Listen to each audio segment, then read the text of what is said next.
আসসালামু আলাইকুম।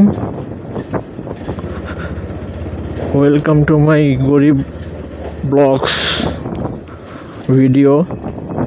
আজকে যেটা বিষয় নিয়ে কথা বলবো সেটা হচ্ছে আমার পেজের নাম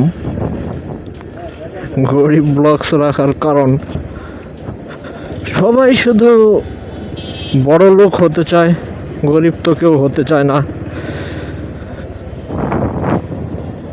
তো আমিও চাচ্ছিলাম যে একটা আনকমন কিছু নাম রাখার জন্য, সেই জন্যই আর কি এই গরিব ব্লগস নামটা সিলেক্ট করা। আরে কি অবস্থা, এলো দুনিয়ার লেগুনার অবস্থা। এগুলো নাকি অবৈধ, তুলে দিতে পারো না? না আছে সিগন্যাল লাইট, না আছে ব্রেক ভালো, কোনো কিচ্ছু নাই গাড়ির মধ্যে। মিটার পর্যন্ত নাই, সিগন্যাল লাইট, মিটার তো দূরের কথা, সিগন্যাল লাইটও নাই। আমার যে সিগন্যাল দিবে সে যে আমি ডানে যাব, ইন্ডিকেটরও নাই।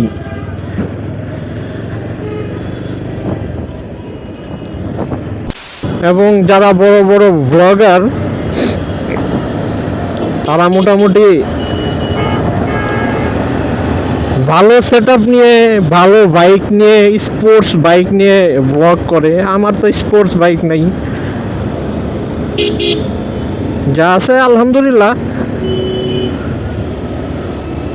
তো চিন্তা করলাম নামটা একটু আনকমন দেই, তো এর জন্যই আর কি ওইটার নামটা সিলেক্ট করা। এটা ভাই চাপাই দেয় কেন খালি?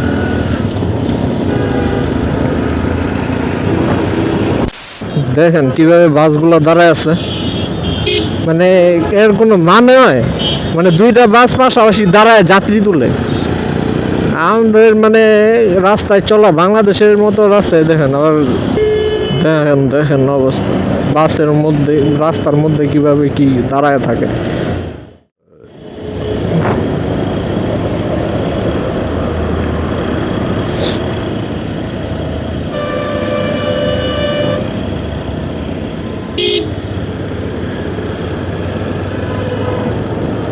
যান ভাই যান, কনফিউশনে থাকেন না।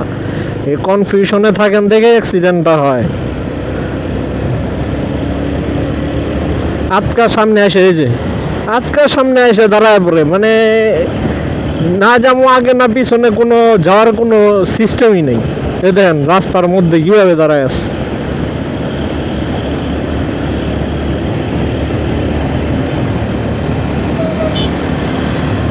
দাঁড়ায় থাক, রাস্তার থেকে সাইডে দাঁড়া, জায়গায় দাঁড়া, তোদের স্টপেজে দাঁড়া, না রাস্তার মাঝখানে দাঁড়ায় থাকতে হয়।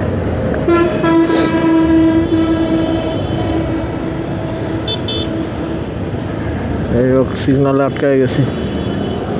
আসলে বাংলাদেশের রাস্তায় চললে যে চলে, সে মোটামুটি বিশ্বের যে কোনো রাস্তায় মনে হয় চলতে পারবে। এই হলো অবস্থা।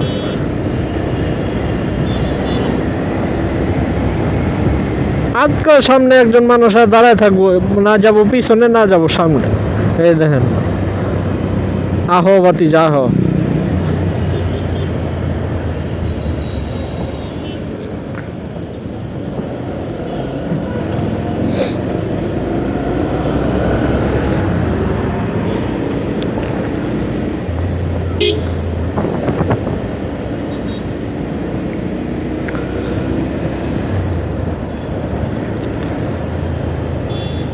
আমার ফুয়েল নাই 2 দিন থেকে, নীলে আছে,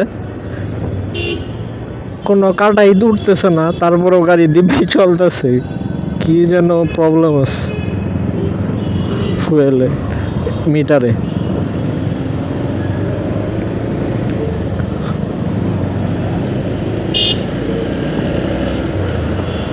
তো আশা করি সবাই সাপোর্ট করবেন আমাকে, গরিব ব্লগারকে।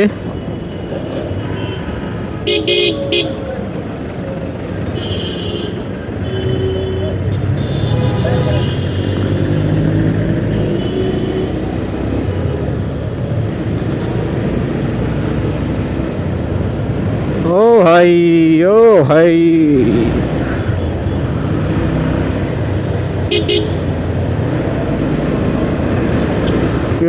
কি হলো জ্যাম কেন?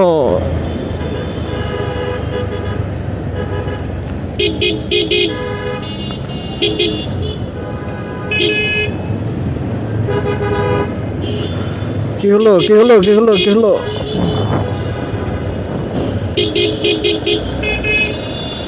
এটা কোনো কথা?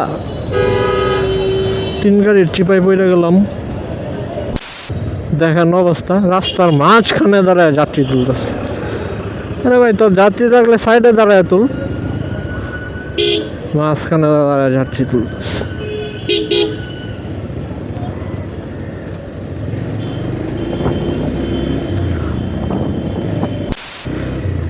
এই রাস্তায় হলো প্রচুর ড্রাইভিং শেখানো হয়। রাস্তাটা একটু নিরিবিলি তো,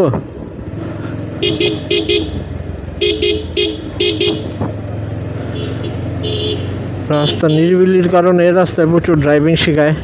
যারা ওই 4 চাকার যানবাহন চালাতে শিখতে চান তাদেরকে আর কি এই রাস্তায় শেখায়।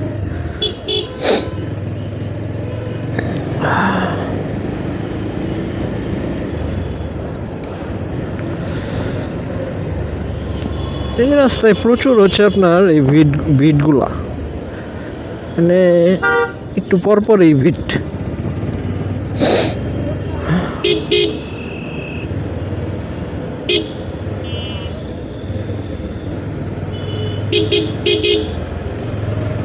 একটু পরপরেই বিট চলে আসছে আবার।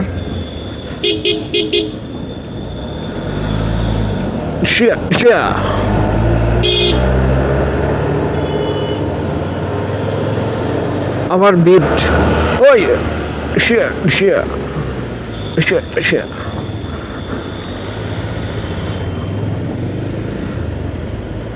কি সুন্দর ঠেলাগাড়ি বলতে এসব গাড়িতে হলো পেট্রোল সংগ্রহ করে। পেট্রোল না তো, আপনার ইঞ্জিন অয়েল যেটা আমরা ফেলে দেই, সেটা হচ্ছে এইসব গাড়িতে সকাল সকাল করে সংগ্রহ করে এটা মনে হয় আবার প্রসেসিং হয়।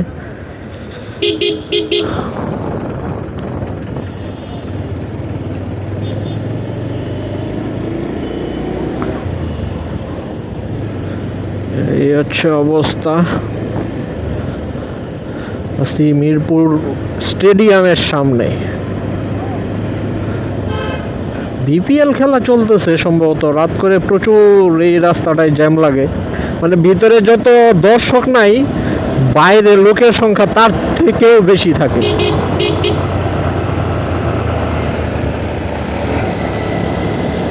এত পরিমাণে লোকজন হয় বাইরে, দর্শক অথচ বেশি দর্শক থাকে না। আপনারা অনেকেই বিপিএল খেলা দেখবেন স্টেডিয়ামে অত দর্শক নাই, কিন্তু বাইরে প্রচুর সংখ্যক লোক। তাই না, এরা কি করতে আসে? এই হলো অবস্থা। মিরপুরে নাকি যাত্রী নাই, বাস টাস খালি যায়, যাত্রী নাই, অথচ সকালবেলা এই রাস্তায় জ্যাম লাগে। ওই যে দেখেন জ্যাম, মিরপুর 11 জ্যাম লাগা রয়েছে। আবার হচ্ছে যাওয়ার সময় অনেক, মানে অফিস থেকে যখন যাই সন্ধ্যার পর, ইনশাল্লাহ শেয়ার করব সেটাও, প্রচুর জ্যাম। ওই যে কত লম্বা জ্যাম, মানে কি যাত্রী নাই নাকি? হতে পারে আবার বাস সিরিয়াল ধরে দাঁড়ায় থাকে, এর জন্য জ্যামটা লাগে, রাস্তা শুরু হয়ে যায়।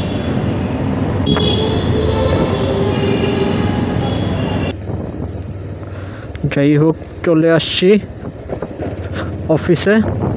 আবার ইনশাল্লাহ যাওয়ার সময় দেখা হবে, কথা হবে। আজকে ভুল করে ফেলছি আমি। এটা হচ্ছে নিয়ম আপনার, সব রাস্তায় এক রাস্তা থেকে আরেক রাস্তায় ওঠার সময় হচ্ছে হর্নটা দিতে হবে। হর্ন, আর রাতের বেলা হলে ডিপার মাস্ট, নাহলে যে কোনো সময় কেল্লা ফতে।